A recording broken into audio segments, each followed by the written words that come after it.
This is the perfect outcome for the Chicago Bulls. We're going to be talking about the likelihood of them trading for Johnathan Kuminga and if it makes sense for the Chicago Bulls. This is your host, Rico Greenhowe, and you have found yourself on another episode of Bulls Digest. And so before we jump into it, I first want to remind you that 70.1% of you that watch are not subscribed to the channel. So like Modest Mazelis does in games, make sure that you slam dunk on that subscribe button for us, as it means a lot to us here at Bulls Digest as we try to reach our end of the season subscriber goal. And so with that being said, let's go ahead and let's jump into the content today. And so we are talking about an article that was on Clutch Points, and this was written by Bret Siegel, and he is an NBA insider and a reporter.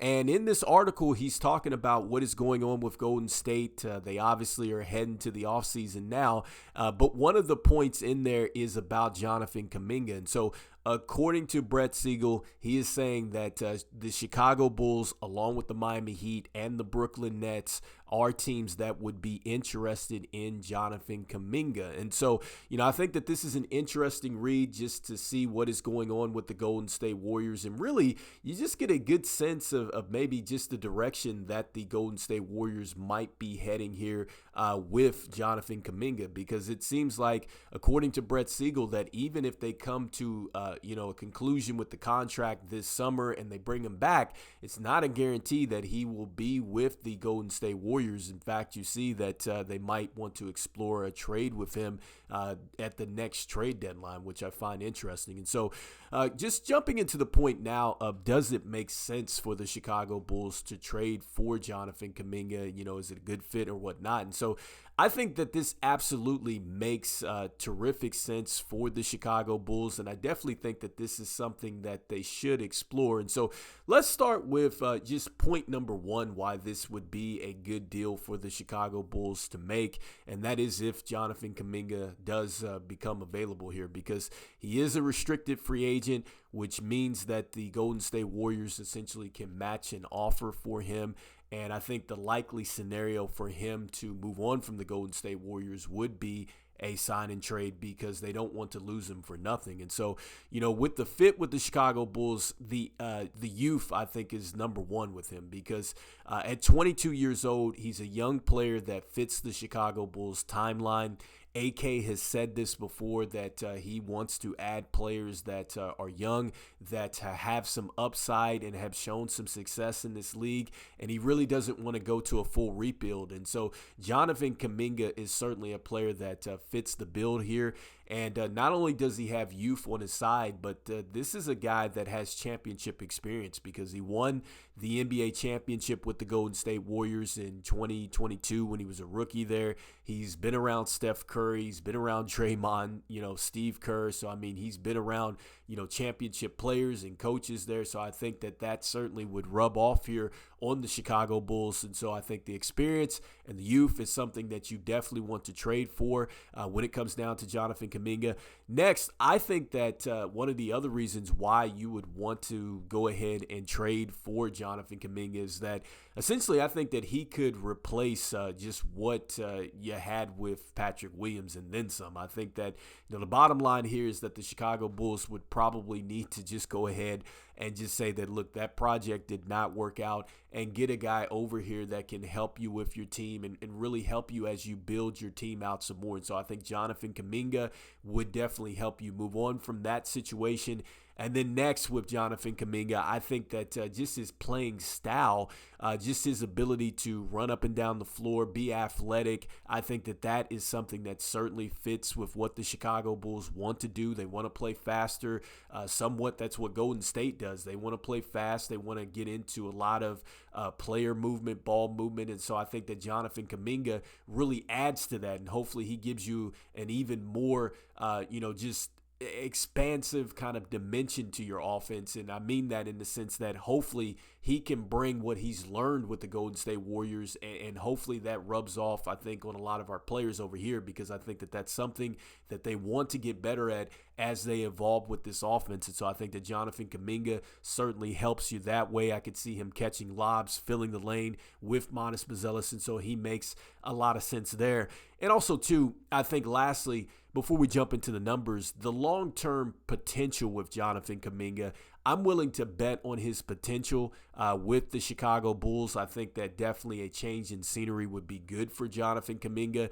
And at this point, with where the Chicago Bulls are at and the players that he would be playing with, I think that there's a good chance that he could get to his potential with the Chicago Bulls based off the system that they're playing and everything else. And so I like that. And so because of that, I definitely feel that that is the reasons why he would be a terrific fit here for the Chicago Bulls. And so next, let's go ahead and look at the numbers and just look at the things that we would probably be concerned about, if he is coming over here, and some things that would certainly, I think, have to change with Johnathan Kuminga. And so when you look at the scoring, I definitely love that about Johnathan Kuminga. He can definitely get you a bucket, and I think that putting him into a different situation where he's kind of gets to a place where he can open it up a little bit more, you probably get a little bit more of that. So 15.3 points a game, 4.6 rebounds a game, 2.2 assists, 0.4 with the blocks, 0.8 in steals, only 66.8 from the free throw line, 30.5 from downtown, and also shot 45.4 from the field. And this is the first time that he's been under 50%. And so let's start there. And so first time under 50%, I think that is a little, you get a little worried about that. But again, given the situation that was going on with Golden State, I think that, you put him into this situation with the Chicago Bulls. I think that that's something where you obviously want to see the consistency. I think that comes down to giving him a defined role with the Chicago Bulls, which I think he would get that, especially if you're moving on from Patrick Williams. I could see him being a guy that they could depend on. And so I could see the field goal percentage become a bit more consistent with him, especially with the role and the playing time. Next, I think another thing that you would have to be concerned about with Johnathan Kuminga, and he's certainly going to have to get better at this, 33.2% is his career high from downtown, 30.5% from three this season. And Johnathan Kuminga would have to get better at that because the offense is geared towards that. And I'm not saying that he necessarily just has to stand out there and shoot three-pointers. I'm not saying that at all. I'm not saying that you just are putting him into a spot-up situation or like, hey, he has to come down on the transition and he has to shoot the three-point shot. But there are going to be teams that obviously pick that up in the scouting report, and they're obvious, not just probably, but they are going to pick that up. And so they know that that's the tendency with Johnathan Kuminga, is that he struggles from downtown. And so Johnathan Kuminga is going to have to make teams pay when they give him the space, and just the way that this offense is geared, he's going to get a lot of those looks. And so he has to make defenses pay. And so you're hoping that, that's part of the upside here with Johnathan Kuminga, that he turns into a little bit better shooter from downtown. I certainly think he's going to need that. Next, I think another area of concern for me is the free throw shooting. So it's 66.8 from the free throw line. Like, Johnathan Kuminga is probably going to be in spots where he's going to get to the free throw line a lot more with the Chicago Bulls because, coming down in transition and then also being a slasher, you're going to get fouled. I mean, it's just going to happen. And so we don't need a situation where Johnathan Kuminga is just basically, it's a hack of Johnathan Kuminga, because then that's a tough situation for the team. And so he's got to get better at that. That comes down to focus. And then lastly, the numbers as far as the rebounds and then also the blocks and steals, like, he's got to get a lot better there, in my personal opinion. I think he's got to definitely rebound a lot better than the 4.6 rebounds, given the minutes that he would probably get coming over with the Chicago Bulls. And so you would hope that that's going to go up. And then with the steals and the blocks, his athleticism, I think that he could be a lot better defensively, and he would have to be coming over to the Chicago Bulls, depending on what they're going to do in free agency and via the draft. And so they would definitely depend on Johnathan Kuminga, I think, a lot more defensively. And so he's going to have to show up in those regards. And then lastly, I don't think you necessarily worry about this, but I think that just as Chicago Bulls fans, we worry about this with the injury history. And so 47 games played, that's something where you get concerned. I mean, this is like the lowest that he's played in his career. And so you hope that that's not something that's going to be a constant moving forward, especially when you're in a sign and trade situation. Because remember, with that sign and trade, you're going to give him the money and you're putting him down for some years there. So, I mean, you're definitely going ahead and you're committing to him. And so speaking of the numbers with Johnathan Kuminga, look, you're looking at a player that, from what I'm seeing, around 25 to 30 million is what is expected here for him. He is a restricted free agent. I want to go ahead and stress that again, that the Golden State Warriors have all the control here. And it just sounds like, from what happened this last season and him played out of the rotation or whatnot, or just not being in the rotation, whatever that looks like, it looks like that they would want to move on from him. And it seems like that they want to maximize the opportunity that they have with Steph Curry, with Draymond, with Jimmy Butler and whatnot. And so, I mean, I guess if Golden State is going to go ahead and give up some of their youth, again, I think the Chicago Bulls should be all about this. And I must say that the Chicago Bulls have some pieces that would be interesting, and I think they're pieces that the Golden State Warriors would want. And so let's start with, just the trade pieces and what that would look like. And so, number one, with Patrick Williams, I'm not going to say that he's a guy that the Golden State Warriors would want now, especially with the season that he had. And the only reason that I put him up there is because, there was the report, I believe, with Jake L. Fisher earlier in the year saying that the Chicago Bulls were more likely than ever to explore a trade. And I think that the Golden State Warriors were linked here to Patrick Williams. And so because of that, you wonder, do the Golden State Warriors still have some interest out there? And like I said before, if you're getting Johnathan Kuminga, I think for the likelihood you would want to move on from Patrick Williams and just say, look, it just didn't work. Let's see if we can move him to the next destination. But I don't think that the Golden State Warriors would necessarily want him. I'm not sure that there's really any other team right now that would want him because the value is just so low at this point in time. And so I would throw that out there, from a money standpoint.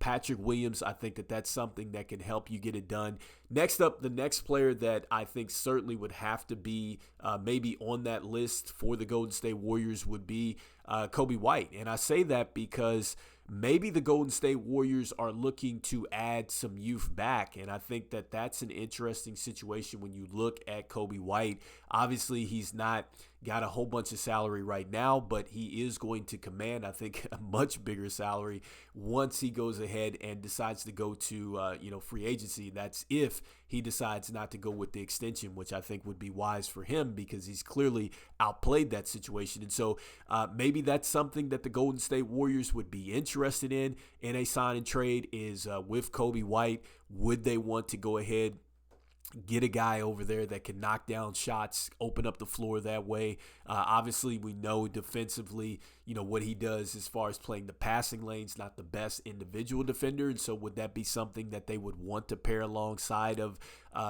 Steph and then with Jimmy and those guys like that? Possibly, I think that that's something that he could maybe be in there. Who knows? Maybe Ayo's a guy that they're looking at. Not sure there, but those are just some names maybe if they're looking at the youth movement, what Golden State would like. Then next, another player that I'm pretty sure that the Golden State Warriors would still have some interest in here is going to be Vooch. I think that, look, there's no big secret that the Golden State Warriors were interested in Vooch. It didn't happen. And maybe now it's the time to happen because it's an expiring deal, at $21 million. And I mean, look, it seems like that they are going a little bit more all in with what they have left here with Steph Curry and these guys like that. And so Vooch is not going to give you a ton defensively, but he is a walking double-double. He's going to stretch the floor. And could they have used Vooch in this last series that they were in? Sure. And I mean, yes, they still probably would have been in a tough situation without Steph Curry, but make no mistake about it, I think that it definitely helps them, especially if they're going against, a team like the Rockets, like they did there in that first round. They needed help rebounding, and so Vooch definitely can do that. Now, defensively, it's going to be a challenge. That's something where they'd have to piece it together, but I think that Vooch would have to be a guy that would be included into the sign and trade if they're interested. And then next, lastly, I think a player that, maybe is, I think, overlooked that the Golden State Warriors might have some interest in would be, I think, Lonzo Ball. I think that Lonzo, to me, he could be a fit that the Golden State Warriors want as well. And I think of Sean Livingston, and I've said this several times before, And Steph has played with Sean Livingston. Draymond's played with Sean Livingston, and so has Steve Kerr. And so they know how valuable it is to have, a guard that can come in, play the wing position, can play, anywhere from 1 to 3 for you at times, have that basketball IQ. And sometimes you need them to fill in for a start. And then sometimes you just need them to have, a good game or two in a playoff series to get you out of that series. And so, look, if you can get Lonzo to a playoff situation healthy, I think that he could definitely play a Sean Livingston type of role for you. And so, look, here's the thing that you could possibly do in a sign and trade. You guys let me know what you're thinking here. Do you feel like that Lonzo Ball could be a guy that could be on a move in the sign and trade? Do you feel like that Coby White would be a guy that the Golden State Warriors would be interested in? Do you feel like Vooch for sure is back on the table for the Golden State Warriors as far as being interested there? And then, with Patrick Williams, look, the value is down, and I'm just, like I said before, I don't think that that's happening with Patrick Williams. I think it's hard to move Patrick Williams. I couldn't see that with Golden State, but maybe they feel like that they could utilize, him over there. Maybe they can unlock him as a shooter defensively too as well. Maybe they can find it over there. I'm not sure, but I would think that he would have to maybe be in the consideration as well with the salary that he makes here. But anyway, you guys let me know in the comments here. Do the Chicago Bulls make this trade here in the offseason for Johnathan Kuminga if he's available? Once again, that's if he's available. Speculation is that the Chicago Bulls would be interested in him along with the Brooklyn Nets and the Miami Heat. And one more thing to throw out there as well is that Bret Siegel did say that the Brooklyn Nets are the ones that have the financials to definitely make a serious run at Johnathan Kuminga, which is something that we obviously already knew, that the Brooklyn Nets have that type of money. And so we'll see what happens here. Let me know in the comments what you guys are thinking. And look, as we always say, go Bulls, and I will see you guys on the next one. All right, peace.